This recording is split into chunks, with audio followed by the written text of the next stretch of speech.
Hey everybody, let's turn the music down. Or just off, probably even better. Hey, welcome.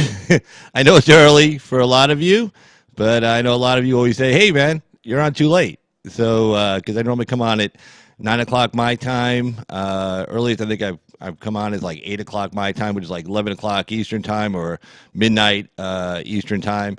So I decided to switch it up a little bit to early show today, early for me, 6 o'clock on the East Coast, 3 o'clock on my time. And a lot of news to get to. So plenty of news. We didn't have to wait till midnight East Coast time for the news to break and the news to come on in. And the first story, as you see, I got up there is talking about. Let me turn this down a little bit. Hold on. All right, so there we go. Just want to make sure I'm not clipping here, but yeah, Trump did that deal with the Mexican government, and you think everybody would be happy, but no, it's the Democrats find some way to be upset. Oh, let's see what we got in here. We got disabled vet. Hey, how you doing? Josh Benton, Darla Vodka, and let's see, I saw some people in earlier as well. Rocky and Little Rock USA, Rocky USA, and Little Rock 2517. Welcome, guys. Glad to have you here in the chat, and to all those who'll be joining us later and watching us later, welcome aboard. So let's go ahead and get to the news. This one was hilarious. Again, Trump does the deal with the Mexicans. Doesn't get everything I wanted, for sure. Doesn't get everything he wanted, for sure. The big thing, of course, that he wasn't able to get was the third country agreement, whereby the Mexicans would agree to act as a third country. The same type of agreement we have with Canada, except maybe a little bit better, because the agreement we have with Canada is that anybody who goes through a port of entry has, like if you're seeking asylum in Canada and you hit the United States first, you have to wait in the United States. Same thing, anybody who is seeking asylum hits Canada first, try to get to the United States, has to stay in Canada. The only thing with the Canadian agreement, we'll get to this later, is that it only counts for ports of entry, not if somebody coming across the border illegally, coming across like through like New Hampshire, something like that, where they just kind of, swing by. They don't actually go through a port of entry. They just kind of come across like, where people hunt and stuff. But there's no fencing or anything like that. But anyway, let's get to this story. So Democrats blast Trump for forcing Mexico deal to cut illegal immigration. Who cares who he gets to help us with illegal immigration? It's not costing us anything. I mean, we didn't give anything up. Only we gave up was that we weren't going to hit them with 5% tariffs. So it's not costing us a dime. And this U.S. District Court has ruled that this is actually okay. You'll see the Court of Appeals actually ruled on this just couple of weeks ago, actually. So let's see here. And there's a picture, of course, of Chuck Schumer and Nancy Pelosi looking all mean and ugly and everything else. But anyway, this is by Stephen Dinan of the Washington Times from today. Democrats lashed out in all directions of President Trump after he won concessions from Mexico to try to stop the flow of illegal immigrants at the border. House Speaker Nancy Pelosi chided the president Saturday for his method, saying his threat of tariffs was unbecoming of a friendly country's treatment of a neighbor. Well, let's think about that for a second. Okay, Mexico is supposed to be a friendly neighbor. Well, they're letting these people just come right through their country. They're only stopping 1 in 5 to 1 in 10 people coming through their country, and it's not like when they cross our border, like, they quick get across and they're hiding. No, I mean, these guys have to, like, walk up freeways and, and highways and stuff and roads, and they go through numerous villages and stuff. It's not like the Mexican police are like, gee, who are these people? I wonder where they came from. Some of these towns, where everybody knows everybody, kind of a town like where I live in, you can kind of recognize these people. They're the ones, carrying the Honduran or Guatemalan or El Salvadorian flag, and, they're just walking up a highway. It's not like they say, gee, where are all these migrants? We can't find them. We don't know where they are. We can't catch them. Well, of course you can. They're walking on a highway. I mean, a lot of times the Mexican police are actually escorting them on the highway to make sure nobody hits them with a car or something. So when they say they're a friendly neighbor, well, friends don't let, what's that saying? Friends don't let other friends, have migrants go through their country and just, show up at our border and then jump it. Not to mention, they're not getting across with the help of the federal, the Mexican government, meaning that the cartel guys have a lot of the Mexican government people on their payroll. So the cartel guys are making a fortune off this, charging $1,000, $2,000, $3,000 per person to get across the border, and you have to pay the cartel. It's not like there's a choice. Well, I don't have that much money on me. Can I owe you some money? No. Then here comes out the chainsaw, and somebody's losing their leg. I mean, literally. I mean, there's nobody messes with the cartel at the border. They run the border, and that's it. You pay them, or you start losing body parts. Your children start losing body parts. Who knows? But but Senate Minority Leader Charles Schumer took a different approach, saying, seemingly with as much sarcasm as can drip on Twitter, that since Mr. Trump has struck a deal, he can stop talking about illegal immigration. Now that the problem is solved. I mean, to even make a comment like that the illegal immigration problem is solved. Is he kidding? Is he really serious? Being way up there in the state of New York, in Brooklyn and Manhattan, I guess he'd understand what the crisis is at the border. Well, he ought to come down and take a look at it, and see how overcrowded these detention facilities are.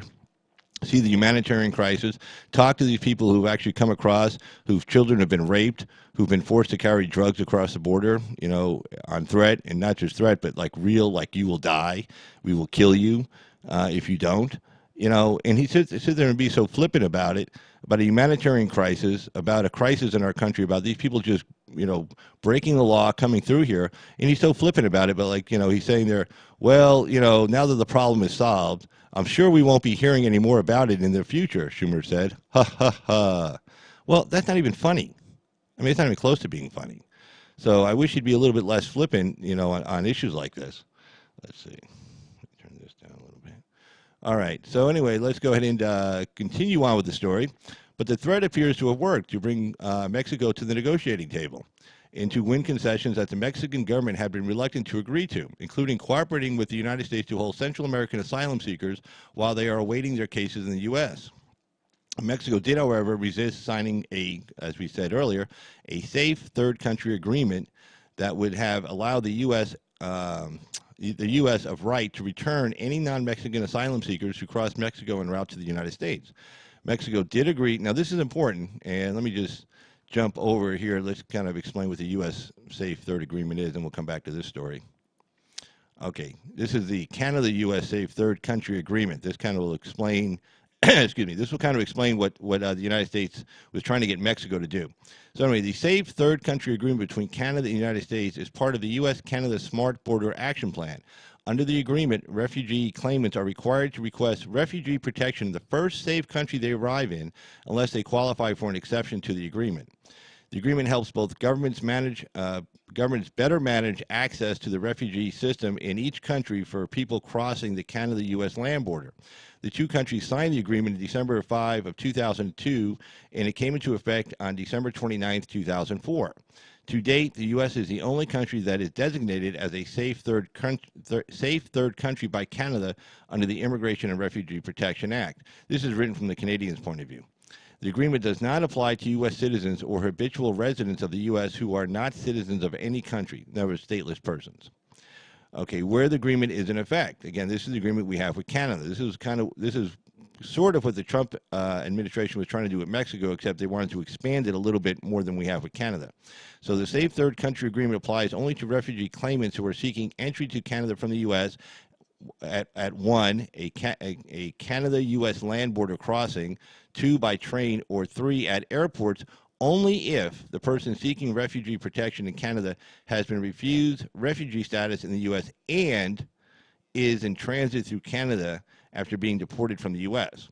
Now, here are the exceptions to the agreement. It's kind of like for laws, like the hearsay exception, there are more exceptions than there are the rule.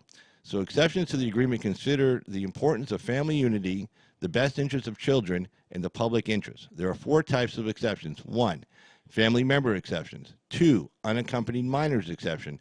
3, document holder exceptions. 4, public interest exceptions.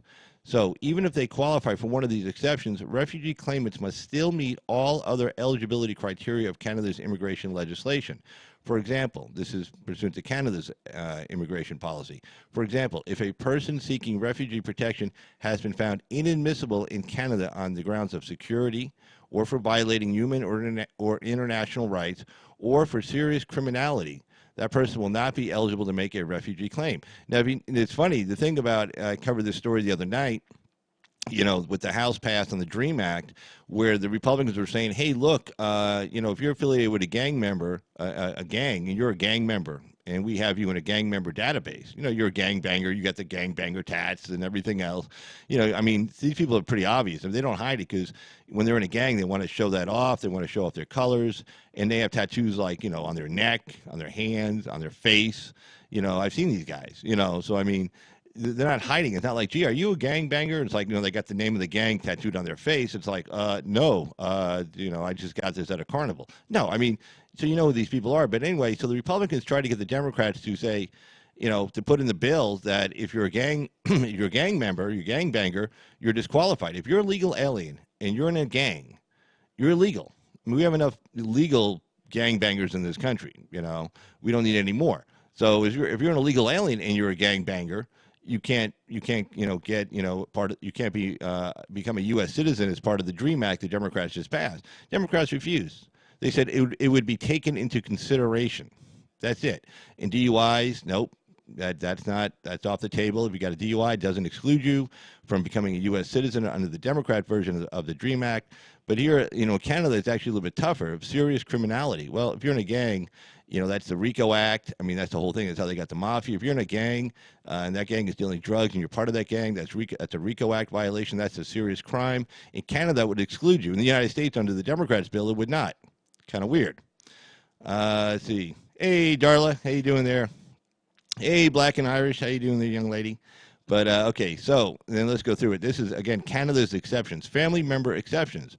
Refugee claimants may qualify under this category of exceptions if they have a family member who is, 1, a Canadian citizen, 2, is a permanent resident of Canada, 3, is a protected person under Canadian immigration legislation, 4, has made a claim for refugee status in Canada that has been accepted by the Immigration and Refugee Board of Canada, 5, has had his or her removal order stayed on humanitarian and compassionate grounds, 6, holds a valid Canadian work permit, 7, holds a valid Canadian study permit, or 8, is over 18 years old and has a claim for refugee protection that has been referred to the IRB, I guess that's their immigration bureau, IRB for determination.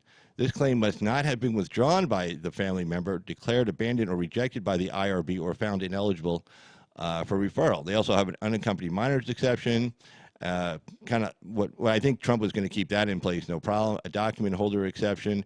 You have valid Canadian visa. I'm sure a valid work permit. I'm sure that was going to be part of the exception as well. Like you have a green card in the United States. You went back to Mexico or Honduras or whatever, and you're trying to come back in. To claim asylum, and then refugee status, and it's like, well, you were here once before, we gave you a green card, we did a background check on you once before, so yeah, okay, we're not gonna exclude you for that. We're not gonna make you stay in Mexico. We already cleared you once before. We're gonna let you in. So that's the hold on, that's the U.S. third country agreement we have with Canada, and Trump was trying to get the Mexicans to do that. They did not go that far. But they went pretty good. I wish they would have done that safe third country. That would have really deterred people. But again, the Mexicans, they're politicians also. They have to answer their own people. And as you saw from the protests in Tijuana, the Mexican people themselves are not real happy about having a whole bunch of Central Americans in their country. So they have to answer to their own people also. So we're dealing with a sovereign country. Yeah, there's a lot of corruption in Mexico, but these people, they're still elected, and they still don't want, a million Mexicans showing up in Mexico City protesting all these Central Americans in their country. So, you got to kind of give and take. Now, again, here's another issue. In my opinion, if the Republicans had to come out so strong, Republicans in the Senate, the RINOs in the Senate, and there's a lot of them, there was at least 20 of them, because McConnell told them, look, there's at least 20, maybe 25 Republicans who will vote to overturn your veto. And that's all they needed. They just needed 20. The Democrats have 47. All of them would have voted to overturn the veto. They just needed 20 to get to 67, two-thirds majority in the Senate. And McConnell told Trump, hey, look, there's 20 of us, including me, because McConnell is McConnell, including me, who will vote to overturn your veto, and that'll be a really, that'll look really bad. The optics would be terrible. So if the Republicans in the Senate hadn't broadcast that to the Mexicans, telling them, oh, we're going to overturn this. Hey, if he loves America, how you doing there, young lady? Good seeing you. So if the Republicans in the Senate had not broadcast to Mexico that we're going to overturn any veto, if we're going to pass a bill undoing the tariffs against you, the president's going to veto it. But don't worry, Mexico, we have enough votes to overturn it. If they hadn't done that, if the Mexicans thought that Trump was on really strong ground, that he could withstand a veto override, that this law would take effect, that this tariff would take effect rather, and it would stay. And we'll get to this story in a second regarding how the Mexican businesses were jumping up and down by the fact that this tariff's going to go through because it was going to really, really hurt them. I mean, it was going to hurt us a little bit, but it was going to hurt the Mexicans a lot more. If the Republicans hadn't done that, Trump probably could have got them to do the Safe Third Country Agreement. And now, if he had done that Safe Third Country Agreement, which would have told, trust me, everybody in Honduras, Guatemala, El Salvador would have heard of this fast, meaning that, hey, if you come across, you have to seek asylum in Mexico first, and we don't have to take your claim here unless you sought asylum in Mexico and were denied. We don't have to even entertain your claim. Trust me, these people would have stopped immediately. It would have been, put on the brakes, like, oh no, stop, or we can't make it to Estados Unidos. We have to stay in Mexico. There you go. They wouldn't be making that trek through the country of Mexico knowing they had to stop there first. So, because, again, they want to come to the United States, meaning that they're really not asylum seekers. I mean, they're really not under fear of prosecution. They're not getting persecuted, prosecuted, whatever. They're not, in danger from some political party there. They're economic migrants. And as I said in the past, hey, if I was there, I'd probably want to come here too, albeit I don't know about that. I think I might want to stay there and make my country a better place. And you can do it. If all those people who have all this energy and this money and this time to make that trek through the whole country of Mexico up to the United States border, they put the excuse me, they put that same time, energy, and money into making their country a better place and petitioning their government. Again, if a million Hondurans showed up in Tegucigalpa, with sticks and signs saying we want a better government, those people would listen. Okay, and then what are they going to do? Do a scene out of the movie Gandhi with the British army just start to beat them down or shoot them down? No, the world wouldn't put up with that now. There's no way. I mean, the British got all kinds of shit for doing stuff like that to the Indians back in the 1940s. I mean, trust me, you wouldn't fly today in 2019. I mean, there would be. Trump would ask for sanctions and everything else against Honduras, and everybody would jump on board. Honduran military just decided to gun down, like, say, 1,000 Honduran civilians, men, women, and children in the streets because they were protesting, wanting reforms and changes to their government. Trust me, Trump that would be totally bipartisan. The whole world would be against Honduras. I mean, you think Venezuela has it bad with sanctions? Trust me, this would be. Venezuela at least has a strong oil industry, and that's the support of China and Russia because of that oil. But Honduras doesn't have that. So, the Chinese and the Russians would be like, well, look, we got to pick our fights. This ain't it. They would have no support and no money. Trust me, this would end pretty quick. So if those people stayed in their own country and made it better, they obviously have time, energy, and money to do so. Stay in your country, make it better, then Honduras has natural resources. I mean, it could sustain a pretty decent economy. It wouldn't be the United States, but it'd be a decent economy. Same thing with El Salvador. Same thing with Guatemala. I mean, it could sustain a decent economy. I mean, their way of life would be pretty good. I mean, they just have to kind of get their act together. So, but they won't stay in their own country because their own government wants them to leave. Why? So they won't show up on the streets in their borders. in their capital cities, protesting and stuff. It's like, oh, you're upset. Tell you what, here's some information on how to get into the United States, and here's what you got to say when you get there. And you can just go to the United States. It's much nicer in the United States than it is here. You probably like it a lot better. I mean, that's what the government tells these people. So, so of course they're going to go. It's like, because that way they don't have to deal with them. Again, 1/3 of the entire population of El Salvador lives inside the United States right now because there was some big earthquake or natural disaster, and we gave them temporary, humanitarian protected status. Well, they stayed. That was like 15 years ago. Well, they've stayed. They haven't gone home. And part of the DREAM Act was to allow them to stay permanently and become U.S. citizens. It's like, who signed up for that? Imagine if 1/3 of the United States, we have 330 million people here, so it's 110 million, decided to go to just one other country in the world. Pick one, France. Imagine 110 million Americans showing up in France and saying, we're going to live here now. You think the French would be happy about that? I mean, they'd be like, oh, my God, our culture, our society, our way of life. Because, every country, people of different countries have different ways of doing things. forget language. I mean, language is important. It's obviously a different language, but I mean, just our attitudes, the way we think, the way we vote, the way what we expect from our government, our expectations, what we expect from our employers, things like that. Just how we deal with each other, like in the street, how we talk to one another. You know, different kinds of slang, different assumptions you make when you meet somebody. You know. Forget language barriers, but just cultural differences. So I mean, trust me, nobody would be happy about that. And then once we got there, even better. Check this out. Once we get there, then we start bitching and moaning about how we're being treated, and we say, "Hey, you got to treat us better." and we want some more free stuff. You got to give us free stuff because, and then they say, "Well, why? You're a foreigner." Well, yeah, exactly. We're foreigners. You got to give us free stuff. You got to take care of us because we're here now. It's like what? Wait, what? You know, what are you talking about? You know, the French would be like, "Hey, s'il vous plaît, parlez-vous?" You know, whatever French language is. I don't speak French, but anyway, so let's see what else Pelosi had to say. So let's see. Anyway, Mexico does agree to revisit the action over the next 90 days to see if anything's working. Basically, and the biggest thing also I had a problem with was that, you know, I would have liked to see the tariffs go into effect and then watch the Mexicans under those tariffs take action, you know, and then see the numbers come down from 4,000 a day to 3,000 a day, you know, as far as illegal border crossings, not crossings, I apologize, actually detentions where they're actually catching them. I mean, there's other people coming across that don't get caught. I mean, trust me, these people, you know, people have been crossing our border for, you know, decades, so they know how to do it. But I mean, to watch the number of detentions come down, like from 4,000 to 3,000 to 2,000, and they get down to like say 1,000. Then you say, okay, you've forget saying what you're going to do. You've done it. You've got those numbers down. Okay, now we'll take the tariffs off. But unfortunately, again, thanks to the Republicans in the Senate, the RINOs, you know, McConnell and friends, and Cornyn and those idiots, and Grassley and those idiots, guys who are all beholden to the Koch brothers, guys who are all beholden to their big corporate elites, guys who are going to lose some money on this deal. You know, it wasn't the American worker, the American people were not going to be necessarily hurt big time by this. 5%. So I mean, think about that for a second. 5% for each American to pay 5% more for any good or service. So you go to the grocery store. So if you paid, you know, $20 at the grocery store, you know, you're paying $21. I mean, that's what it would come down to. Okay, for every $20, you're paying an extra dollar for something. I mean, really? Like we were all going to be now. If you're one of these big corporate elites, okay, now that 5%, say you're making $1 million, you know, well, you're making 5% less.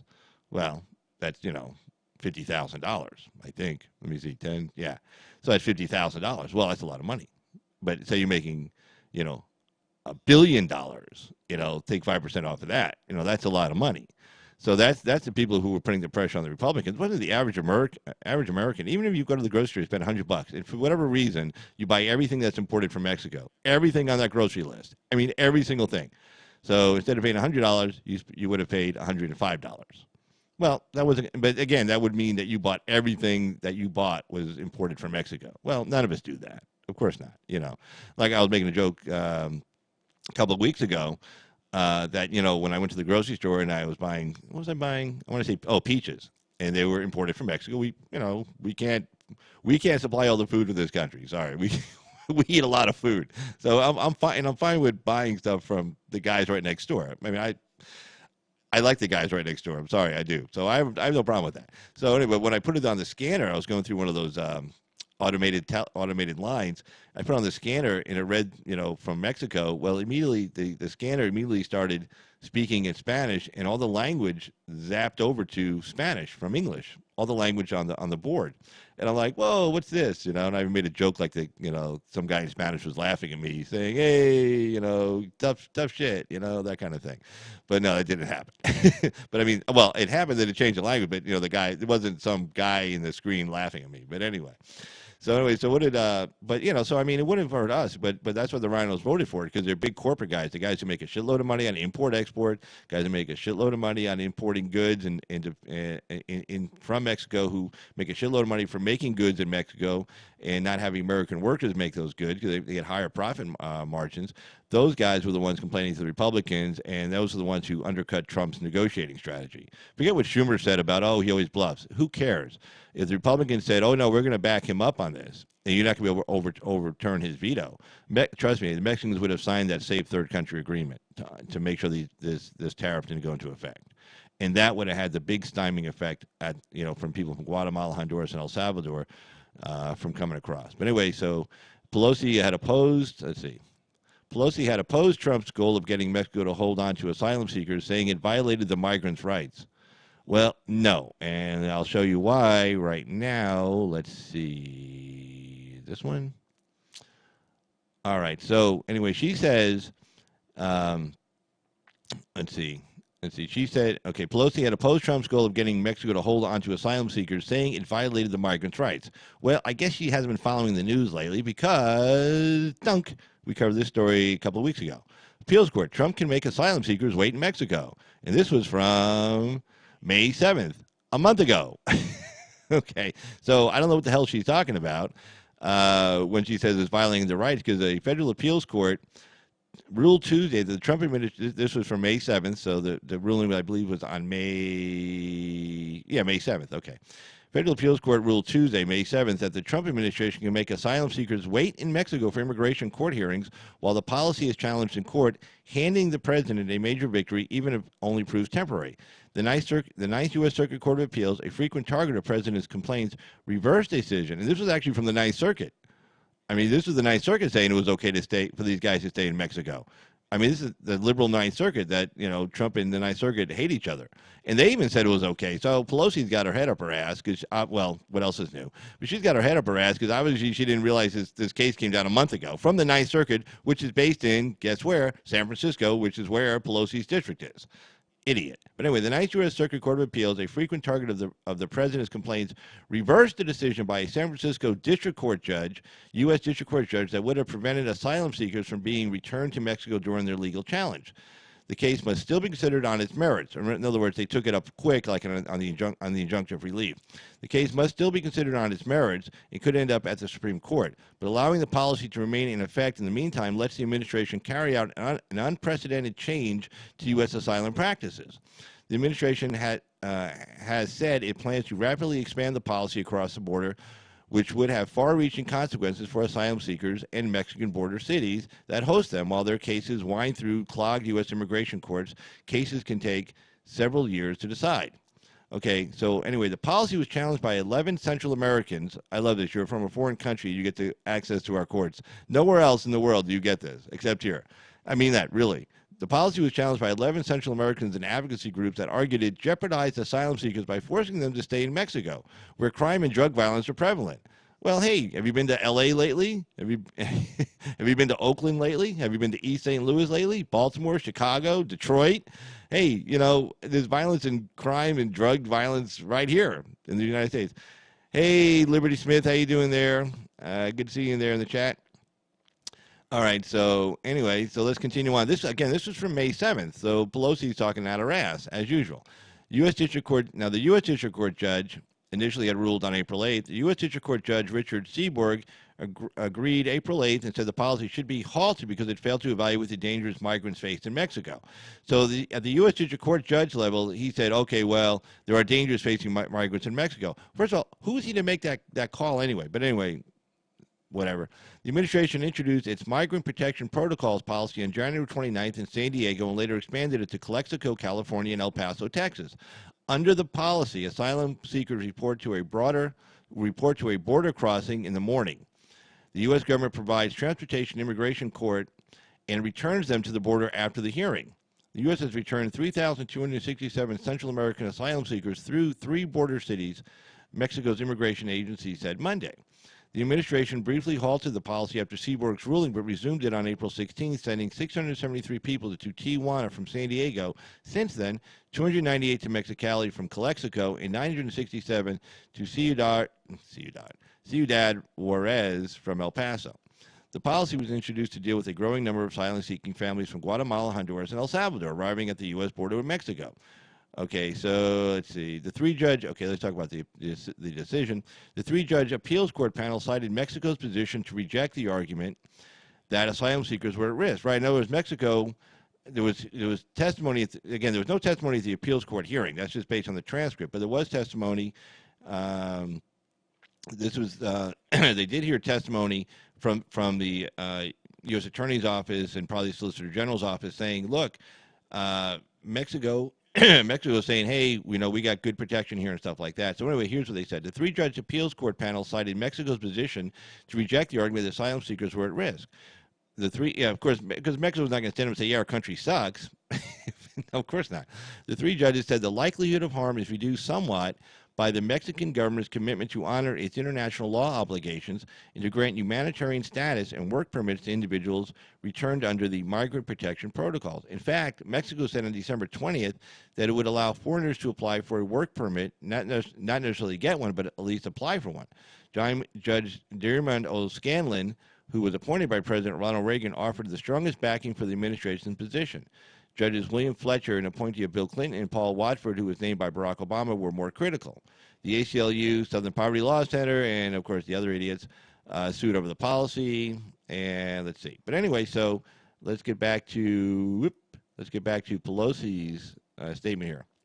So anyway, so Pelosi's all wrong on that. Even the three-judge Ninth Circuit Court of Appeals panel said, no, it's fine. They can stay in Mexico. It doesn't violate their rights. Mexicans are offering them humanitarian aid, the ability to apply for a work visa, etc.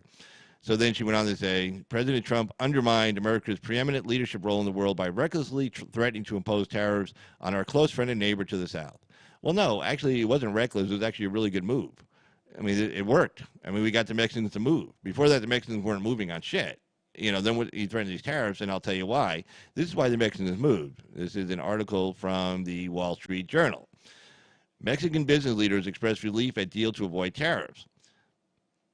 Okay, so U.S. threat, however, leaves open the possibility of similar ones in the future and could discourage investment in Mexico. But this is why the Mexicans moved, because, in other words, even if it's a democracy... hold on, we got a call coming in. Hey, Effie, it's Carl. How you doing? Hey, Mr. Carl. I didn't know if you were taking calls today.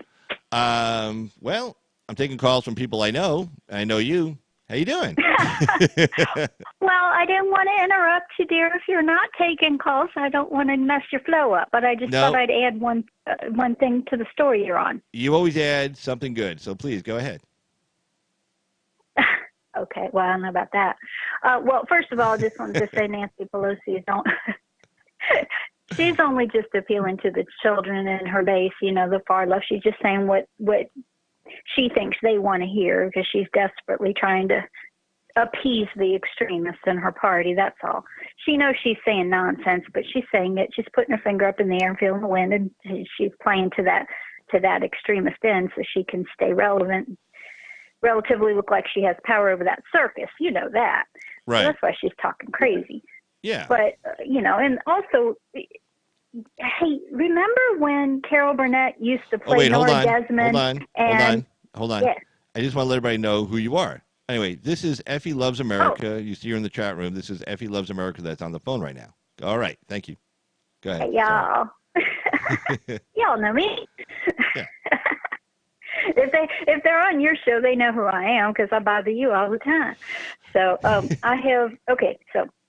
and thank you, by the way, for being on in the daylight hours so I don't feel like so much a vampire when I call.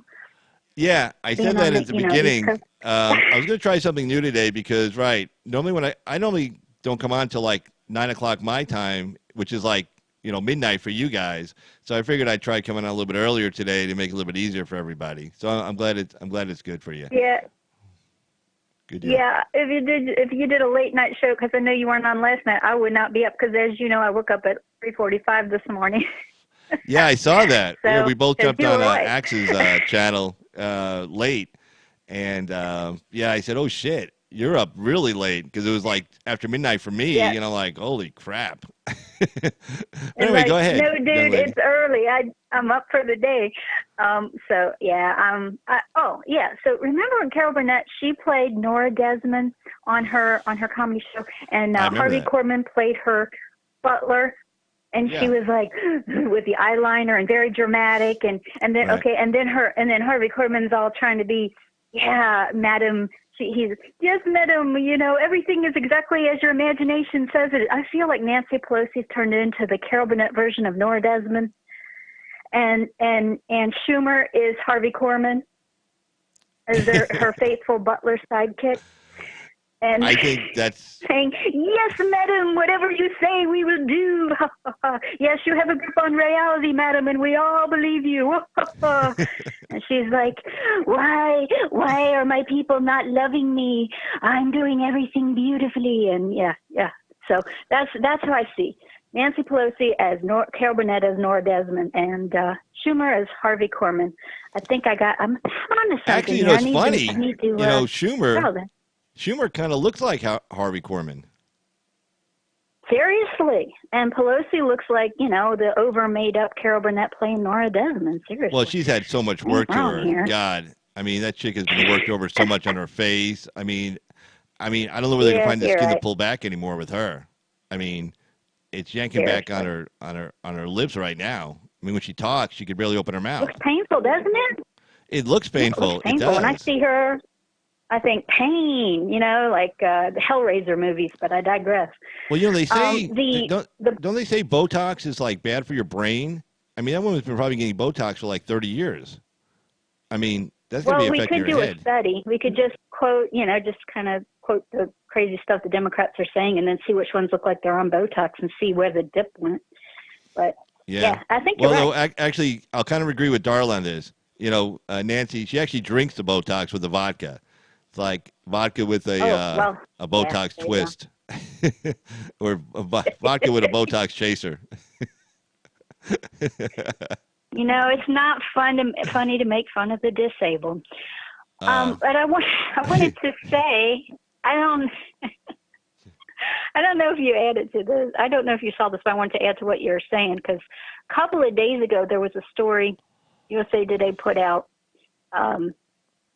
That before this was signed, the president of Mexico had already released the story that they're already cracking down on the migrants so that they don't even get to the place of the U.S. border, which is a change from their policy. What had happened was the southern part of Mexico is really poor, and they had just done a big thing where I think they were using some of their infrastructure budget to open up 80,000 jobs for Mexicans, not, Hondurans and Guatemalans, but for Mexicans. For their own people, yeah.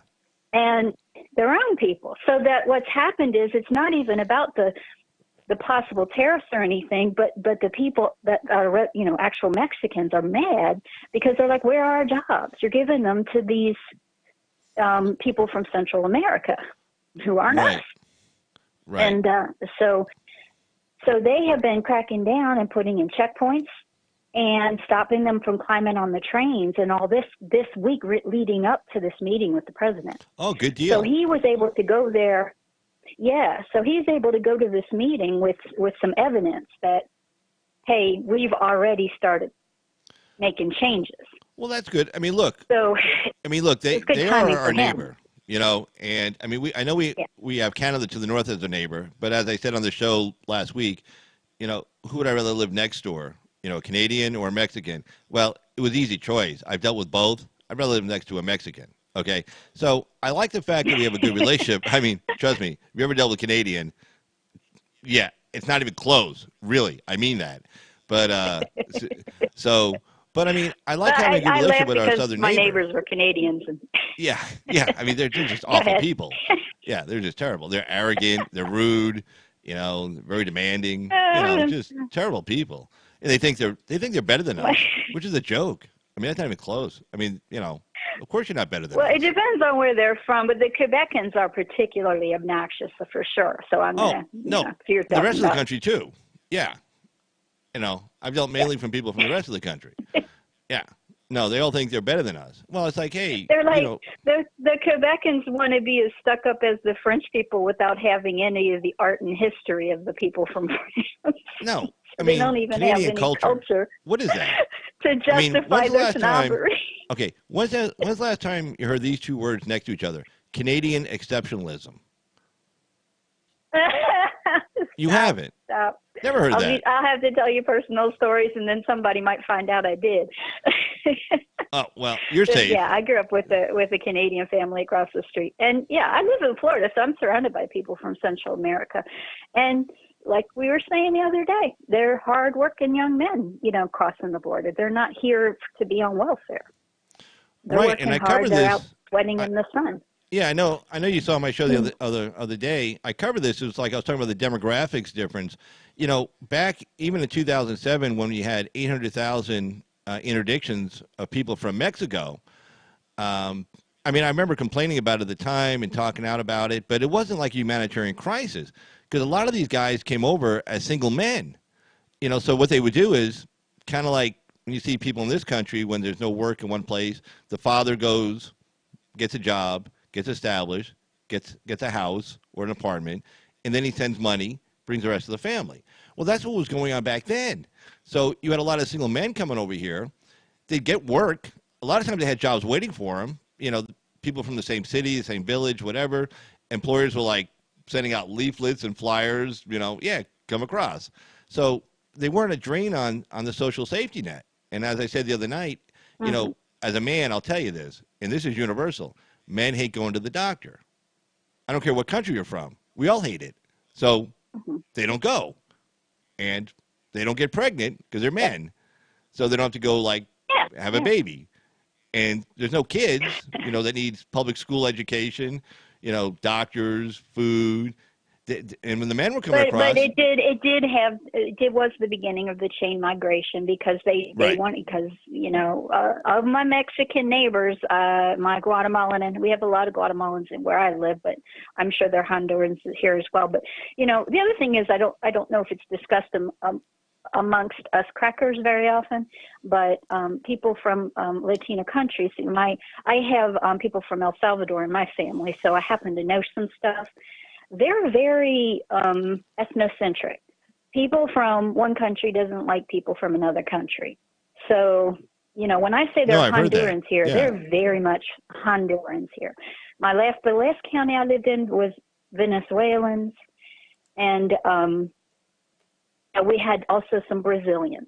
But, they very much pocket themselves in different communities. So it's not like this monolithic Latino kind of uniform culture. It's people kind of creating little Cuba and little Honduras and little Venezuela, and that's what I see where I live.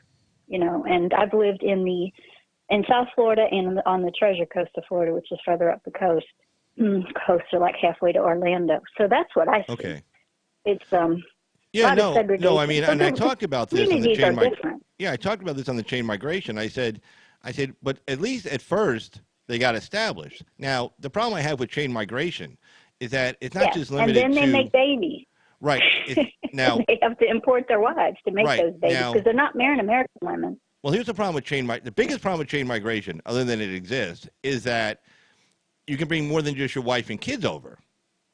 You can bring your father, your grandfather, your cousins. Now, some of these, like your father, he can't go to work.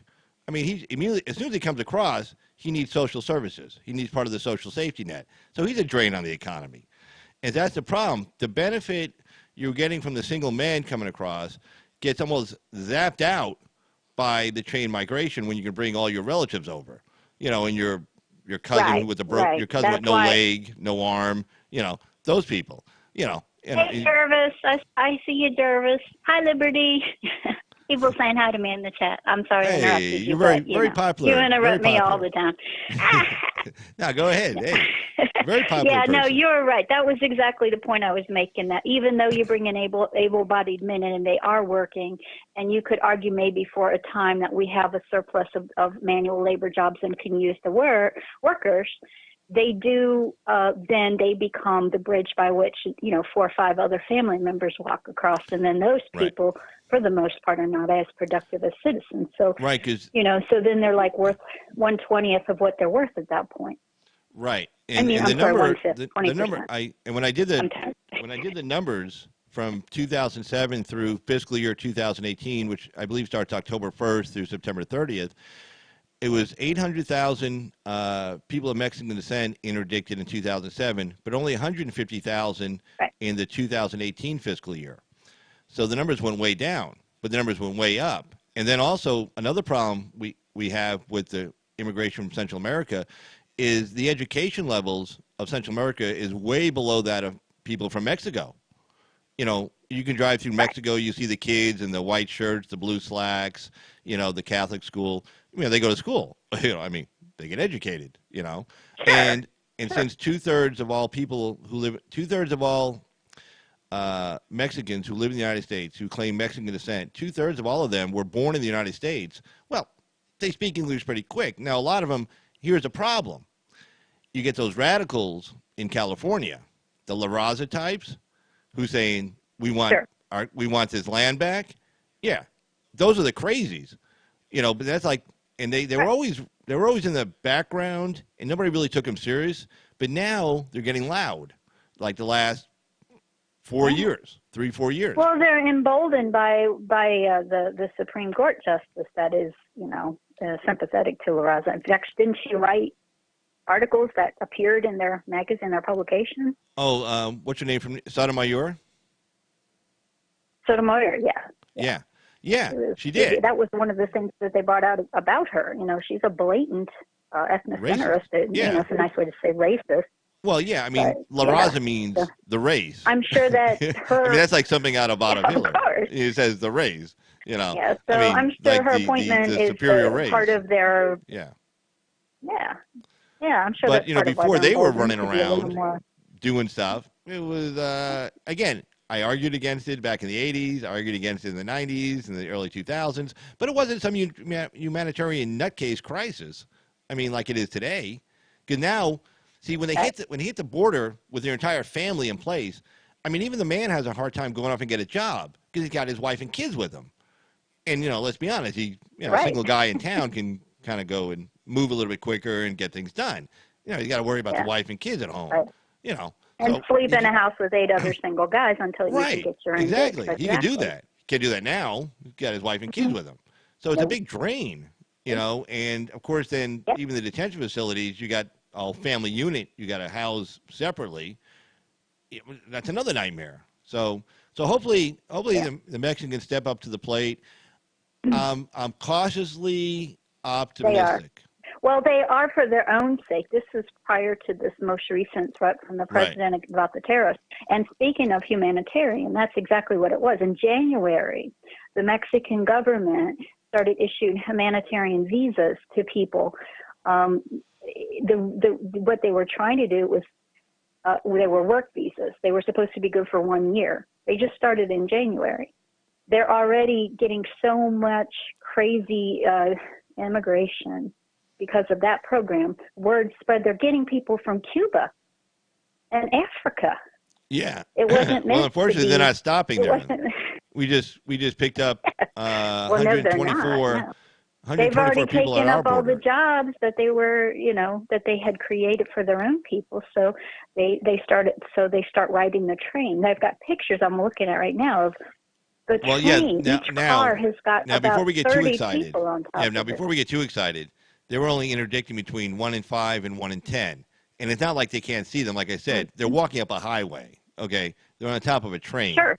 They're not hiding. In fact, a lot of times the Mexican police will escort them down the freeway so they don't get hit by a car. You see those motorcycle cops and stuff, like they're doing a parade. Well, it's not a parade. It's a parade of hell when it gets here to our country.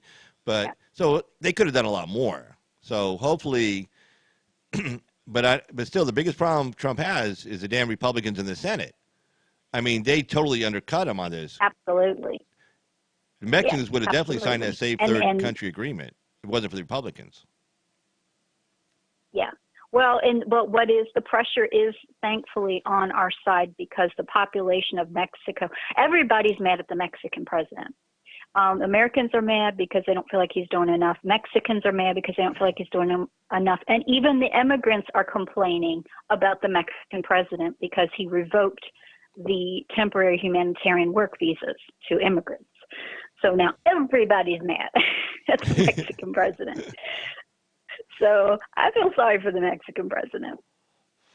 I mean, I Well, agree yeah, with I him, mean, but I well, wouldn't that's want to one be point I him. brought up. One point I brought up was that, look, we want them to move for us, but he's got his own problems at home. Like you said, a He's lot of his people aren't surrounded. happy Yeah, about a lot of yeah, Hondurans sitting in their country, you know.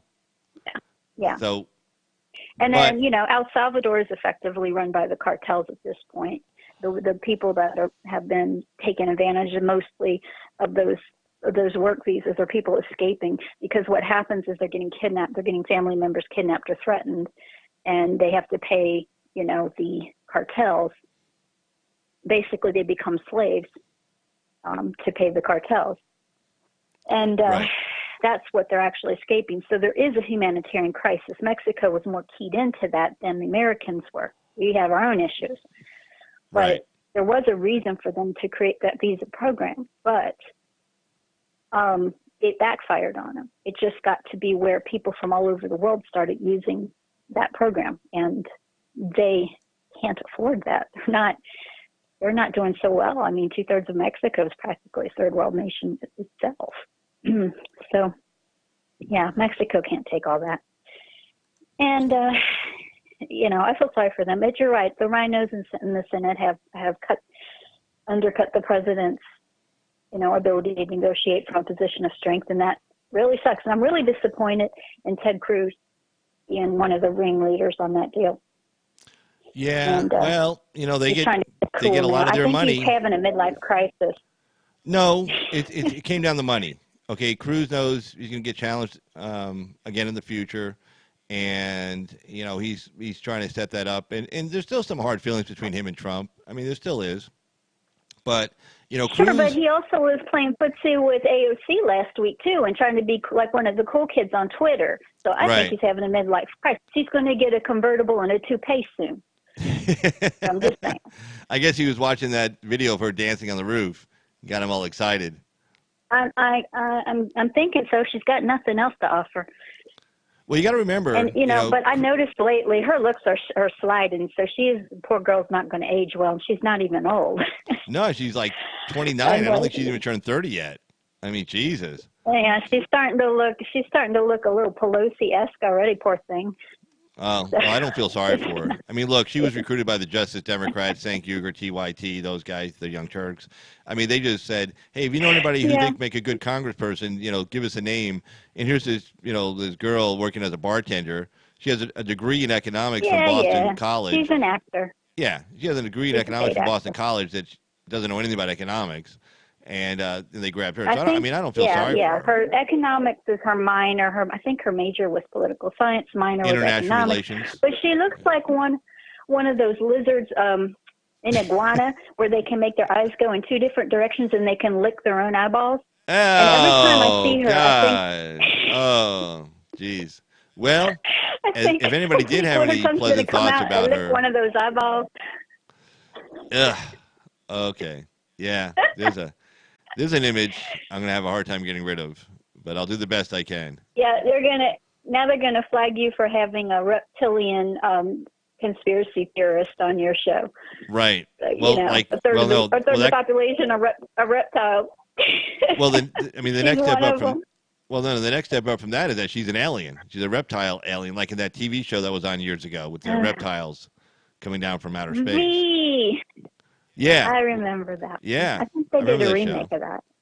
Oh, well. But I don't watch TV lately. Anyway, not. so I don't want to take up all your time, dear. I just wanted to add that article and tell you that I thought Pelosi looked like Madam from Carol Burnett's show. Well, no, I appreciate that. No, hey, thanks for calling in, young lady. She also kind of looks like Madam from Waylon and Madam. Okay, right. Have fun. All right, young lady, have a good one. All right, bye-bye. All right, and that was the great Effie Loves America. Hold on, there we go.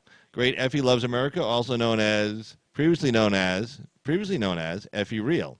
But anyway, yeah, a great contributor to the site, and I know she has her own site, and also on Axe Truth site with us as well. So yeah, always great having Effie call in. Always great having Effie call in for sure. But yeah, we'll jump back to the story over here. So let me just get this back over here. All right. So there we go. So as Effie was saying, the president had a lot of pressure on him to actually do this, mainly because of the people in Mexico, especially in the southern area, who were very poor, and they were doing a big jobs program, and they didn't want all these jobs going to people from Honduras, Guatemala, El Salvador. They're like, hey, we're poor too, and we're trying to get some help. And even though there are a lot less crossings now than there were from Mexico back from 2007, from 800,000 people to 150,000 people, things are picking up for the Mexican economy. Still, they got a long way to go, and the last thing they need is a flood of migrants and stuff. But another big pressure on the president, and this is where he gets his money from, his support from, the people who can unseat him. Okay, the people in the street can, they would have to really organize and storm the Capitol. But the people with the money, they're the people who again run the country. It's an oligarch. Mexico is basically an oligarch. It pretends to be a democracy, but it's basically an oligarch. You have several rich families who run the whole show, and they pretty much choose who's going to be the next president, who's going to run the country, and everything else. And these are the people that were really on his ass about, hey, get something done with these Hondurans and El Salvadorians and Guatemalans. In other words, it wasn't like Trump was doing anything to hurt the Mexican people. He was just saying, hey, we don't want these people coming into our country. And the business leaders were saying, well, shit, we don't want a 5% tariff, which would have gone to 10% as of July 1st, 15% August 1st, 20% September 1st, and October 1st, 25%. Well, you could have taken a shovel to a lot of business and industry in Mexico. And Six and Hammer covered this this morning when they said the Mexicans were looking to see what was going on with China and realizing that at least China has a really huge infrastructure, really huge manufacturing base. It has a lot of pull in the area around in the South China Sea and the countries around there. So they have a lot. They could potentially absorb some tariffs. Not for how long, we don't know, but at least they have the ability to absorb. They're the second largest economy in the world. Well, Mexico doesn't have that. Mexico's economy is usually dependent on 350 to 360 billion with a billion dollars in exports to the United States, and you hit them with 5% tariffs on that. That really cuts into their bottom line. So as the story says here, Mexican leaders, this is from the Wall Street Journal, and again, the Wall Street Journal is always against tariffs, they're always pro-corporate elite.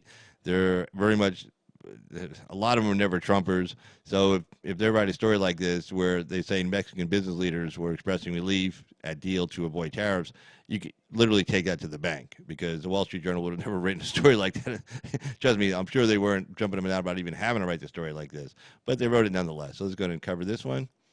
Okay, Mexican business leaders express relief at deal to avoid tariffs. U.S. threat, however, leaves open the possibility of similar ones in the future and could discourage investment. Let's see here. And this is by Robbie Whalen of the Wall Street Journal today, June 8th. Mexico's business leaders breathed a sigh of relief after the Trump administration dropped its threat to impose tariffs, avoiding further risk to an economy that was already showing signs of fragility. Good news for Mexico and for the competitive and commercial integration of North America. Gustavo de Hoyos, head of Comparmex, Mexico's largest employer confederation, wrote on Twitter. Other top business groups celebrated the announcement as well. After intense negotiations, senior officials from the two countries reached an agreement on measures that seek to contain a surge in migration from Central America. President Trump said on Friday his threat of tariffs on all Mexican goods. I mean, that was an important thing, too. It was everything, cars, any kind of manufactured goods, produce, which we import quite a bit of, was slated to begin Monday at 5%, had been suspended indefinitely. Mexico's currency, watch this, Mexico's currency sank as much as 3.7% against the U.S. dollar in the days after Trump announced the planned tariffs, reaching its weakest level since December, but recovered some ground as negotiations progressed. Yeah, I mean, both sides were talking kind of positively. Even Trump was saying, I think we got a deal, but I'm not sure we're going to do the tariffs. But still, the market was responding to the fact that they probably knew that both sides were going to get a deal done. Okay, so, negotiations progressed, ending active trading Friday at around $19.62 pesos to the dollar. More than 80% of Mexico's exports, think about this, more than 80% of Mexico's exports go to the U.S. Large industrial hubs developed in recent years depend on cross-border supply chains to manufacture auto parts and other industrial components. And Wall Street Journal did a little chart here, top 12 commodities for which Mexico accounted for the largest share of U.S. imports.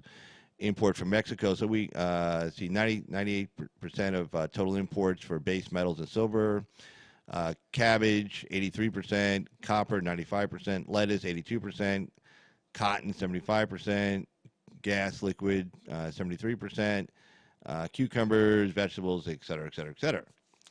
What was the last one? Beer. Well, 67% of the beer we import comes from Mexico, obviously. Okay, we are relieved that the threat of tariffs is out of the way, said Sergio Gomez Lora, an official with Mexico's Business Coordinating Council, a private sector group that consulted with the Mexican government delegation during this week's talks. He described the mood among the Mexican team late Friday night as happy and proud of their efforts. Our view is that tariffs and migration are two very important issues, but two very different issues that should not be linked. Well, unfortunately for them, Trump linked it, and unfortunately with Trump, the damn Republicans in the Senate decided to try to cut his legs out from under him. Mexican business groups worry that escalating tariffs combined with a steep depreciation of the peso would tip Mexico's already fragile economy into recession. The Mexican economy contracted in the first quarter from the previous quarter, and the central bank and private economists have cut their growth projections for this year to just 1.3%. That's awful. 1.3% annual GDP growth. Oh, I guess they got President Obama running their economy over there, because President Obama's economy in 2016 was only 1.5% annual GDP growth, down 0.7 percentage points from the year before. So anybody again who says this economy that's doing so great in the United States right now under President Trump is actually Obama's economy is full of shit. Why? Because the economy under President Obama was actually declining. The annual GDP growth that President Obama had in 2015 was 2.2% annual GDP growth. Okay, in 2016 it went down to 1.5% annual GDP growth. So if it was Obama's economy, it should have been like 0.8% annual GDP growth and down to about 0.1% annual GDP growth by now.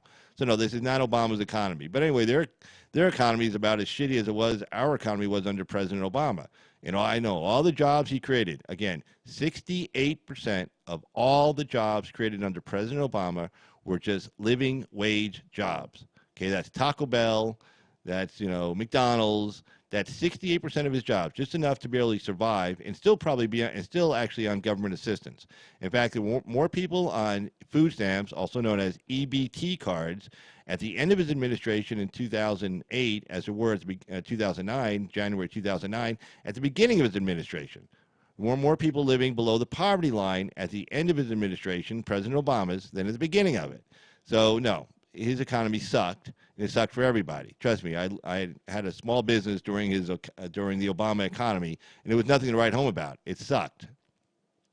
Actually, my business actually picked up a little bit almost immediately, like November 9th. I'm not lying to you. November, December of 2016 picked up drastically from November, December of 2015. Adding to the pain, Fitch Ratings this week lowered Mexico's sovereign credit rating by a single notch to its second lowest investment grade and cut state oil company Petróleos Mexicanos to below investment grade.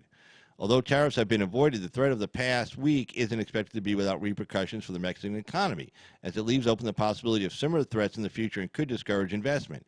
Even if tariffs weren't imposed, the threat of using them to address non-trade issues such as immigration severely undermines the effectiveness of a rules-based trade system, Bank of America Merrill Lynch said in a report to clients before the agreement. One of the largest benefits to Mexico of the North American Free Trade Agreement was to give investors certainty, creating the conditions for deep integration of cross-border supply chains in the region. So real investment and growth would not be hurt. So real investment and growth would be hurt if trade certainty erodes, they said. Both sides agreed to review Friday's deal after 90 days, and in the event the measures adopted don't have the expected results, namely the numbers don't go down of the interdictions at the border from like 4,000 to, say, less than 1,000, they will take further action. There you go. So let's see. We covered that, and let's get off there. Let's see.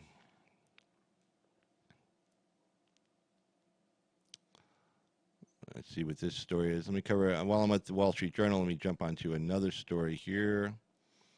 Now, let's not jump on that real quick here. Let's jump into the abortion debate. We'll jump over to that. Whole life Democrats seek to redefine party stance on abortion. This is actually really, really interesting. You have a lot of conservative Democrats who are maybe very liberal on social issues, but very conservative on life issues, actually changing a lot of votes in state legislatures across the country. So here's a Louisiana legislature sponsors anti-abortion constitutional amendment. And let's read a story about her. Okay, so Louisiana State Representative, this is from Valerie Richardson of the Washington Times. Louisiana State Representative Katrina Jackson has been called plenty of names: a fake Democrat, a traitor, even a Republican. But she prefers another label: whole life Democrat. And there's again a picture of Miss Jackson. There she is reading the bill. The two-term legislature has repeatedly defied her party with her staunch pro-life advocacy. She not only voted this week to place the no right to abortion constitutional amendment on the 2020 ballot, but she also sponsored it.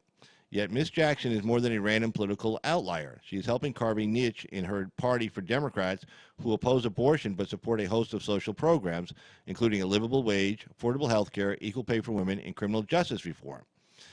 I understand my party's position on abortion. I knew it when I ran, Ms. Jackson told the Washington Times. I consider myself a whole-life Democrat, just like our governor, which means that we advocate for life from the womb to the tomb. Exactly.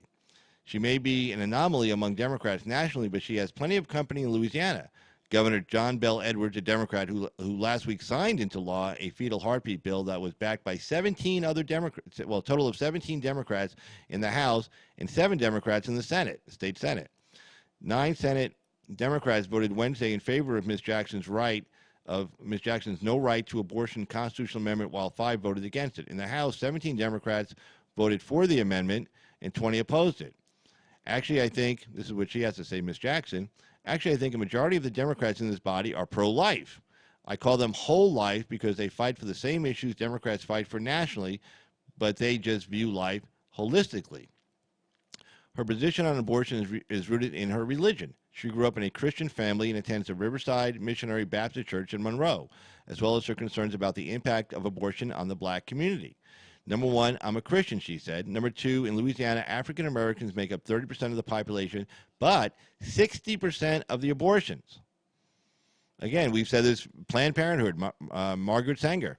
Where does she start her clinics? In the black neighborhoods. Why? Because she was basically a Klan member. Margaret Sanger, who founded Planned Parenthood, had close ties with the Klan, close ties with the Nazis in Germany, and she was in favor of eugenics. She wanted to get rid of undesirables. Well, in Margaret Sanger's mind, undesirables were what people say today are people of color: Hispanics, Latinos, and black people.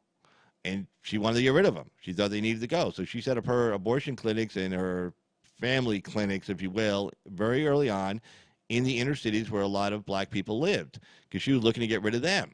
That's what she wanted. And that's what Planned Parenthood does today. I mean, so even today, you see, even though African Americans only make up 30% of the population in Louisiana, they make up 60% of the abortions.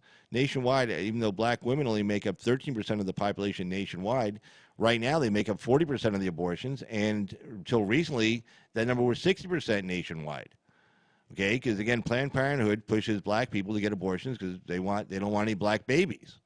And I think the number was, since 1973, 23 million black babies have been killed since 1973 Roe versus Wade decision. Yeah. I don't know. Did I just mess that name up? I don't know. But anyway, I've only been talking about that decision for 30 years. Go figure. Okay, so she goes on to say, I really think one reason why the African-American birth rate has declined is because of abortion. I agree. That, we've been hearing for decades now that the black population in the United States is 13% of the population.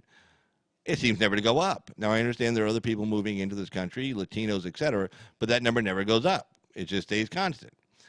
And in April 27th post on Facebook, she described abortion as a modern-day genocide in the African American community, and warned that if it continues, we will become the minority of minorities. Although Ms. Jackson has made no secret of her views, she frequently speaks at events such as the March for Life. One of the surprises of the legislative session was the number of state Democrats willing to cross party lines on abortion. Democrats, and this story goes on to say, and we covered this a couple of weeks ago, Democrats in New Mexico and Rhode Island helped defeat Codify Roe bills pushed by Planned Parenthood and other pro-choice groups seeking to eliminate restrictions on abortions in the event the Supreme Court's newly minted 5-4 conservative majority overturns the 1973 decision that made abortion a national right. In fact, there was one Rhode Island Democrat state senator who's very far left, very liberal, said, hey, I just can't go along with this, this late-term abortion, be able to kill a baby right up to the day it's born, and that's what that law would have done in Rhode Island, pretty much like the law in Virginia. I mean, again, the husband's driving the wife to the emergency room because she's about to give birth, and the child's kicking, her and stuff, and she's in labor. She gets to the hospital and says, "Oh, I want an abortion." Well, that law would have allowed her, and of course, Dad sitting there would have no say. And then in many states, if the baby's born, survives the abortion somehow, then they don't have to give it any medical help either. So I mean, their dad just sitting there saying, "Hey, what the hell?" So the one guy in Rhode Island was like, "No, man, that's just a bridge too far for me. I can't go there," and he didn't. And Democrats in Rhode Island actually defeated that bill. Same thing in New Mexico. And then in North Carolina, 6 North Carolina Democrats supported the bill requiring medical care for infants born alive after abortion. And one, State Senator Don Davis voted to override the veto of Governor Roy Cooper, Democrat. Right. So they passed the bill. The governor vetoed the bill. The Democratic governor vetoed the bill. And State Senator Don Davis actually voted to override his veto. Which, I mean, this is crazy. I mean, the governor, I think in Montana, just vetoed a bill that would have provided for that if a baby survives an abortion, you have to get medical care. No, you just let it, and he vetoed that, saying, no, just let the baby die on the table. I mean, the baby's there crying. It's alive. You can see it. There's a baby on the table. It's alive. That's a life.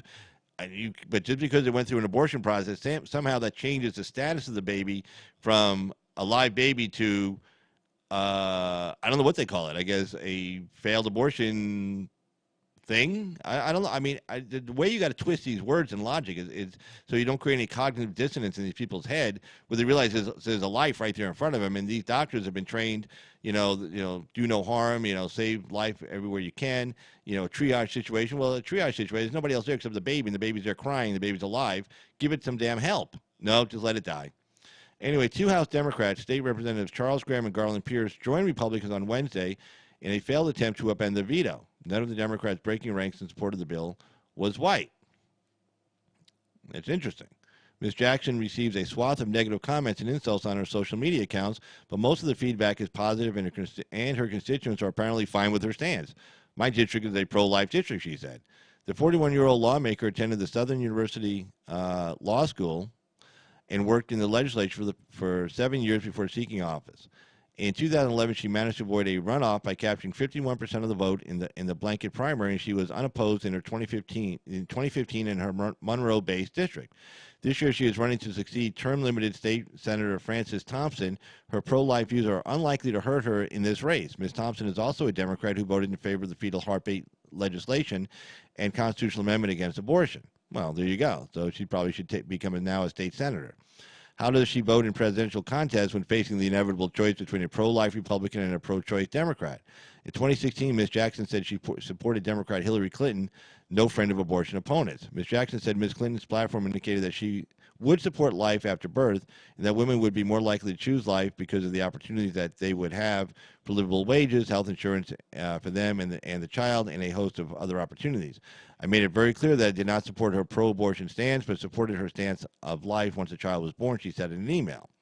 Well, I mean, look, she ain't all there to our side, but she's close enough, so we're not going to jump on her too much. On 2020, she is undecided, but said she was heartened by former Vice President Joseph Biden's support for the Hyde Amendment. Well, I hate to tell her this story, which prohibits federal funding for abortion in all but the hardest cases, though he took that stance, although he took back that stance Thursday at a Democratic fundraiser in Atlanta. Yeah, so she was okay with Biden being in favor of the Hyde Amendment, which prevented federal funding for abortions, and said she was heartened by that. She liked that idea, but then Biden, of course, Thursday just took that back because the Ocasio-Cortezes of the Democratic Party got mad at him, and he was afraid he might not win the nomination. So now even though he's been in favor of the Hyde Amendment for 30 years, in 2 days, after being asked about it a few days ago, 2 days later he changes his mind after 30 years in favor of it. Wow, there's an epiphany. As for the naysayers, Ms. Jackson sticks to the high ground. When people say you need to leave the Democratic Party, my response is, I thought this was the Big Ten party, she said. We have to vote my conscience, regardless of how the party feels. Well, good for her. And speaking of Joe Biden, here we go. Biden flips over abortion funding. Excuse me, let me just get a cigarette real quick.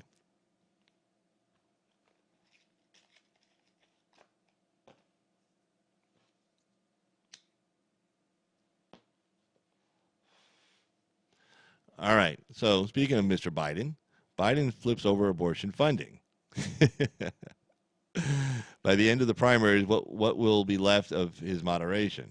Let's see. Let's see what's going on in the chat real quick. Let's see. One within 2 hours of posting. Mm-hmm. Sure. I mean, time. Mm-hmm. Da, da, da. I learned that I cannot say. Yeah, deplorable Bobby. Definitely certain words you got to avoid on YouTube. I mean, sometimes it's hard, but yeah, it's just sometimes you just gotta, look, they're out to get us. They've made that no secret, and they're gonna do everything they can to do that. And you got to play defense. So that's the best I can tell you. Anyway, so on the Biden story, Biden flips over abortion funding. It's just crazy. 30 years he supported this position. Now it just flipped within 2 days. By the end of the primaries, what will be left of his moderation? Well, again, he's doing this to get the nomination, but again, the general. I mean, he's gonna have a lot of explaining to do on the general election. Even CNN, I was watching. I think it was Mark Dice was showing it. Even CNN went after him pretty hot and heavy, trying to figure out. Didn't give him any. So, gee, how did he make that change? Did he talk to a lot of activists? Did he do a lot of research, or did he just do it because it was politically expedient? Well, of course, he didn't talk to anybody or do any research. He just did it within 2 days because he saw that he was catching a lot of shit from Cory Booker. And he realized that they were going to make some inroads into his numbers. Biden's just always been a piece of shit, always will be a piece of shit. Nothing's changed. He never has an original idea. He has to plagiarize whenever he gets a chance. And of course, he's weird with, the whole grabbing the young girls thing and the kissing their hair and, whispering in their ears. He just did this just last week. I mean, I covered that last week. It's just, he's not a very smart guy and he's a weird guy. Okay, let's put it that way. Anyway, let's cover this story. Again, this is this is an opinion piece by the Wall Street Journal. So anyway, after 4 decades, actually 40 years, supporting the Hyde Amendment, which prohibits federal funding for abortion, the Democratic presidential candidate Joe Biden has changed his mind. Joe Biden's best claim to the Democratic this is, again, an opinion piece from the Wall Street Journal and written by, I apologize, just by the editorial board. Okay. Joe Biden's best claim to the Democratic presidential nomination is that he's a moderate liberal who can pull centrist votes from Donald Trump. That reputation is vanishing by the week as he throws old positions over the side to accommodate his party's activist left. The latest to get the heave-ho is the most startling, as Mr. Biden has repudiated his 4-decade support for the Hyde Amendment, passed in 1976 and renewed every single year. The bipartisan Hyde rule prohibits federal funding for abortion. It has long been seen as a middle ground in the wake of the 1973 Roe versus Wade decision that overturned 50 state abortion laws. Abortion would be legal, but taxpayers who opposed abortion would not be forced to violate their conscience by paying for it. In 1986, Mr. Biden spelled it out this way. It's government's business, and if it's not government's business, then you have to accept the whole of that concept, which means you don't prescribe your right to have an abortion, and you don't take your money to assist someone else to have an abortion. On Wednesday, Mr. Biden's campaign confirmed that he still believed this. On Wednesday, they confirmed he still believed this. And I'll read it again. This is what Biden wrote in 1986. I don't think it's government's business, referring to the Hyde Amendment. And if it's not government's business, then you have to accept the whole of that concept, which means you don't prescribe your right to have an abortion, and you don't take your money to assist someone else to have an abortion. Again, on Wednesday, Mr. Biden's campaign confirmed that he still believed this. That prompted much criticism from the left. And on Thursday, Mr. Biden buckled. Actually, a day later. Then he says this. Women's rights in health care are under assault in a way that seeks to roll back every step of progress we made over the last 50 years. Biden said, if I believe health care is a right, as I do, I can no longer support an amendment that makes that right dependent on someone's zip code. Bullshit. And then so the Wall Street Journal, again, they write, that's a non sequitur. The existence of a right doesn't assume the government's obligation to pay for it. Free speech is a right, but that doesn't mean you can demand that the government buy you a megaphone or financial website. Mr. Biden is citing with alarm new state laws restricting abortions in Georgia, Alabama, and elsewhere. But those state laws are likely to be thrown out in federal court. Mr. Biden's come to Planned Parenthood, come to Jesus meeting, Mr. Biden's come to Planned Parenthood conversion might spare him attacks from the left in this month's presidential debates, but you can bet some of his competitors will remind voters of his flip-flop and question his sincerity. He would have looked more like a leader if he had stuck with his 40-year views. See, again, one thing about 2016 was that President Trump and even Bernie Sanders, to a certain extent, set a new bar. namely, to wit, transparency. To wit, also, when somebody asks you your opinion on something, you don't go focus group it first and then give them an answer 2 or 3 days later. Clinton did that in 2016. She'd be asked an opinion about something, and you want to hear a position from her for at least a week. Why? Because they quick would put together a couple of focus groups in different parts of the country and see how these people felt. Hey, Tony Patriot, how you doing there? Good seeing you. But so Clinton's campaign would put together a bunch of focus groups, see how people thought about it, and then she would give an answer to it. The thing about Trump was that you asked Trump a question, he would just tell you how he felt, right on the spot. You wouldn't have to wait a week, so it's a super ultra transparency. You knew what the guy was thinking, and to this day, if you're not sure what Trump is thinking on an issue, just go check out his Twitter page. He'll tell you. If you want to know how he's thinking on an issue, just ask him. He's not going to go focus. He's not going to give you some coy answer and try to dodge an answer. He gives you straight up the answer. Well, even Sanders did that to a certain extent and actually came pretty close to knocking Hillary Clinton off, except Hillary Clinton had, the whole mainstream media behind her. And as we learned, the DNC was behind her as well, trying to sabotage Sanders. Well, now you get someone like Biden here, and what's he doing? He's doing the Clinton playbook, okay? He's not sticking to his guns on what he believes. He's not being sincere. He's not being transparent. And sincerity goes a long way because, again, 2016, I think, spoiled a lot of voters, both on the left and the right, for sincerity. How do you really feel? How are you going to face these issues once after I vote for you and you're in office and I can't get you out for 4 years? That's important to a lot of voters, both on the left and the right. They want to know what he's going to do. And the way you find that out, you ask him, and if he jumps back and forth, if he flip-flops, then you don't know how he's going to behave once he gets into office.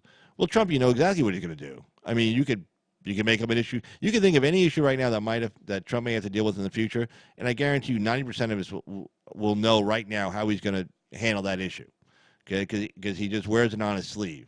And Biden obviously doesn't. Biden he's been a phony his whole life. Yeah, he plagiarized a paper in law school. He plagiarized, when he was running in 1988 from the Labor MP in Great Britain.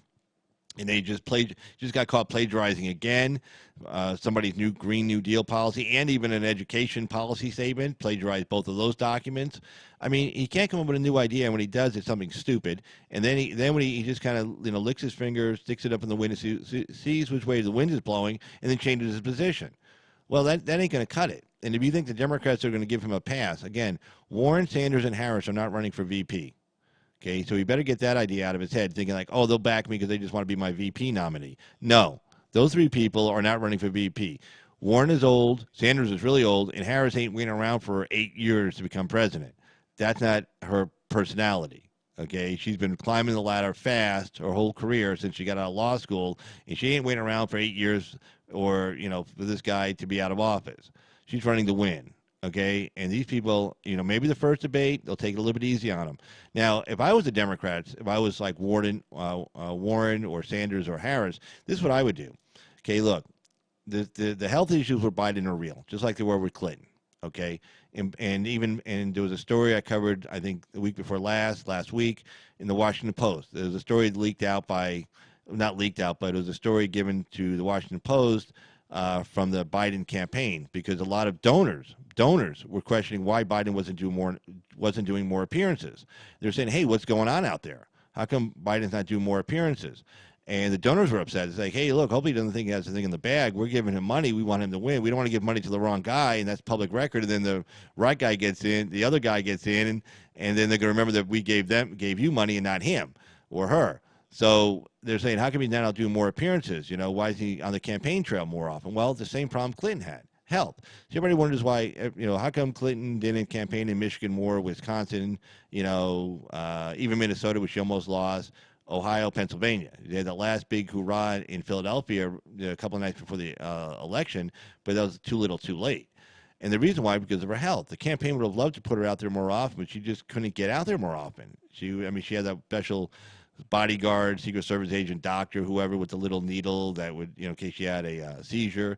She had to take a 30-minute bathroom break during one of the Democratic debates for the primaries, when she's up there with Sanders. 30 minutes she was gone. Okay, what was she doing then? Of course, when she passed out at the September 11th event, when it was only like 76 degrees in New York, which is really actually nice for September in New York, by the way. I used to live in New York. 76 in September, beginning of September, is really, really nice. So, then of course she had to be, thrown into her van because she boom, fell to the ground. She couldn't even walk. So, I mean, Biden has the same issue. So if the Democrats are smart, they're not going to jump on him too quick because they don't really have to. He's not going to be able to go the distance, in my opinion. In other words, when I say go the distance, I don't mean like he's not going to make it to the end. It's that he's not going to be able to do the kind of campaigning necessary to secure the Democratic nomination. Remember, the first caucus is until February 1st. Okay, you're talking, see, we're in June right now, so March, April, May, June, you're talking 8 months from now. So we've got to be on that campaign trail for 8 months before he even gets to Iowa caucus. You can have a lot of debates before then, a lot of standing on their feet. I think these debates are like 2 hours long, unless Biden gets them down to an hour. But there's no way now. There's 13 people qualified right now. There's no way he's going to get it down. There's going to be a minimum 2 hours. He's going to be on his feet up there, and whatever medicine he's on is going to start wearing off. By the end of those 2 hours. And since he's a front runner, he's going to get asked a lot of questions. And unless the questioners are going to be really nice to him and overly zealous to him, but remember, Harris has got a lot of intelligent money on her side, big money, and so they're going to put a lot of pressure on these networks who are doing the questioning to not just give Biden softball questions and not follow up. So if they're smart, maybe the first debate don't go so hot and heavy on him. Let him kind of get down that campaign trail where he starts messing up more and more and more and changing positions more often. You can attack him that way. But trust me, again, these people aren't waiting around for 2028 to be president. These people are running now. That's Harris, that's Warren, that's Sanders. They want to win now, and they're going to be going after him.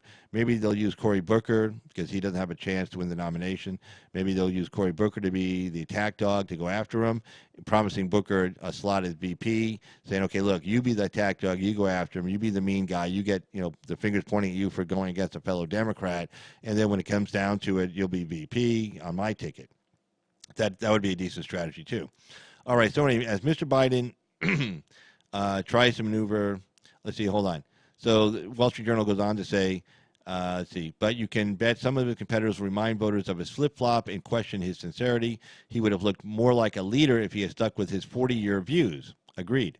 As Mr. Biden tries to maneuver his way past the many new progressive litmus tests, the 76-year-old, excuse me, the 76-year-old risks looking less like the centrist truth teller he claims to be. He's already gone on an extended apology tour for not doing enough to support Anita Hill's dubious 1991 accusations against the Supreme Court nominee Justice Clarence Thomas.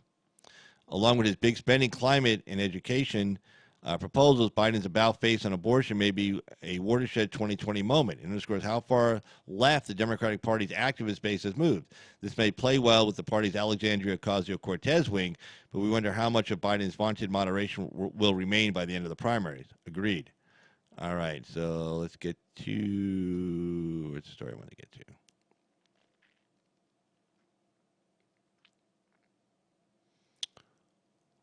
Okay. And that one's gone. Let's see. We'll reload. Washington Examiner. There we go. Now, only about the Washington Examiner, I'm a subscriber to it, but they're like commercial city, which really, that's the only thing that bothers me about this newspaper. I subscribe to it, and generally if you subscribe, you don't get tons of commercials like in the front of this damn story. Normally like if you saw the Washington Times, everything's on the side. But anyway, it's a good newspaper, but that's just my little beef with them. I'm paying for it, damn it. Don't give me a ton of commercials. Anyway, Koch Network willing to back Democrats in 2020. Here's the Koch brothers, again, the same guy who got those Republicans to tell the Mexicans we're not going to support the tariffs, we're going to override Trump's veto, and you don't have to negotiate hard. This is the same Koch brothers. And they're saying now they're willing to back Democrats in 2020. This is by Caitlin Yilick of the Washington Examiner. So the influential, here we go. This drives you nuts. Okay, the influential Koch network is open to backing Democrats in the 2020 election cycle. A memo from Emily Seidel, the CEO of Americans for Prosperity, the Koch brothers political organization, said the group would support the primary election of lawmakers, regardless of political party, who stick their necks out to lead diverse policy coalitions. The shift in how the network has operated in the past elections, donating tens of millions of dollars to support Republican candidates. The Koch brothers, 79-year-old David and 83-year-old Charles, have used their wealth to push smaller government and have traditionally supported conservative causes and candidates. Now, Effie was talking about this earlier as far as Ted Cruz. Well, Ted Cruz has got a lot of money from the Koch brothers, and the Koch brothers are big fans of illegal immigration all the way across the board. David Koch stepped down from Koch Industries and the political group last year, citing its declining health. A top priority for the group is extending protection to dreamers. There you go. Again, that's why Cruz was, against Trump on this one, because he gets his money from the Koch brothers. The Trump administration announced in 2017 it was rescinding the Deferred Action for Childhood Arrivals program, also known as DACA. The program, enacted by former President Obama in 2012, protected people under the age of 18 who were brought to the United States illegally from being deported. The network will also launch 4 new political action committees focused on economic opportunity, free expression, free trade, and immigration reform. We know that candidates will seldom agree with Americans for prosperity on every issue, but for those who do the politically difficult job of leading on critical issues, these issue-specific PACs will make it clear why millions of Americans support them on that issue, even if they have principled disagreements on others. The network did not support President Trump in the 2016 election and does not plan on backing his re-election in 2020. One of the best presidents in my lifetime. Probably he's running neck and neck with Ronald Reagan. I got to vote for Reagan in 1984, the first guy I got to vote for. First time I got to vote in a presidential election. I turned 18 in 1983. But he's running neck and neck with President Reagan right now. Actually, his first 2 years, he actually has a higher conservative rating than Reagan did in his first 2 years. And what he's doing with the economy is gangbusters. Reagan did gangbusters with the economy also in the first couple of years as well. But they're running neck and neck, and Trump isn't hamstrung by being a former politician or being a politician his whole life, right? Like Ronald Reagan was, former governor of California. So he was involved in politics for quite some time, not just a movie actor.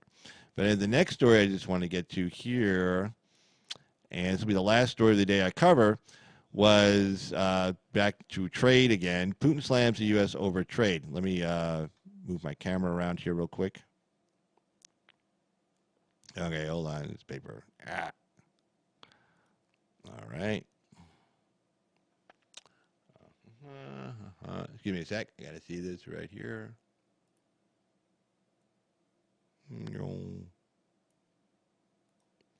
All right. So there we go. You just jumped over there so you can be able to read the story. So Putin slams the U.S. over trade fight. So here's Vladimir Putin, who's supposed to be this great guy who's a big Trump lover. Well, obviously not. So he's looking to make some time with the Chinese. So let's see what he has to do real quick. So Putin slams the U.S. over trade fights. Russia and Chinese presidents deepen ties while criticizing growing protectionism. It's by Thomas Grove and Georgy Katchev of the Wall Street Journal. Okay. Russian President Vladimir Putin accused the Trump administration of using tariffs and sanctions to maintain dominance of the global economy, while highlighting the Kremlin's increasingly warm ties with China as the two-country relationship with Washington deteriorates. See, this is all the Democrats' bullshit, because they're saying, Trump is Putin's agent and Trump is Putin's friend and they're buddies and everything Trump does is for Putin's behalf. Just the opposite. Everything he's done. I mean, first of all, he allowed us, our army, to whack 200 Russian soldiers in Syria.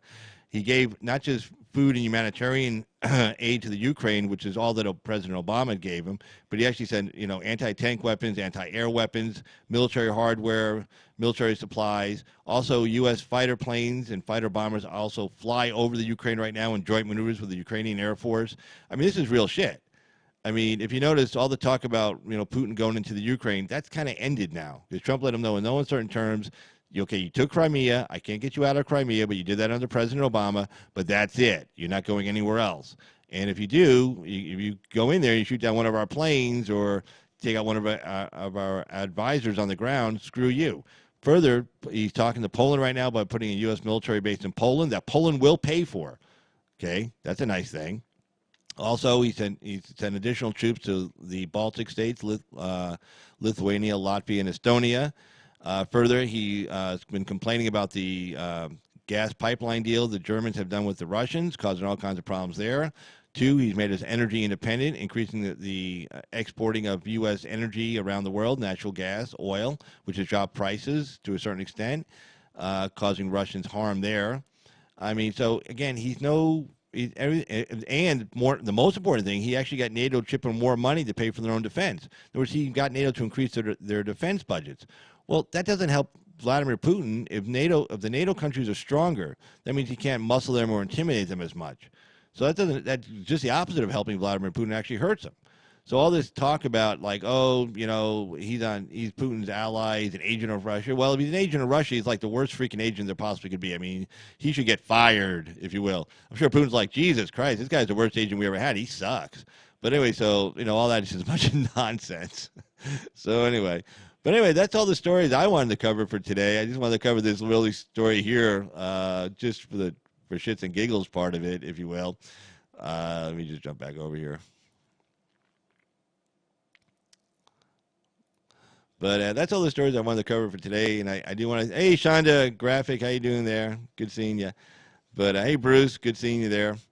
But anyway, I want to thank everybody who's been in the chat with us tonight. I won't go through all the names, but you guys know who you are. I appreciate you being here. I want to thank everybody who has been viewing this as well, and all the people who will be viewing this in the future. And for Carl's Opinion, this is Carl. Thanks for joining us, and we'll see you next time on Carl's Opinion.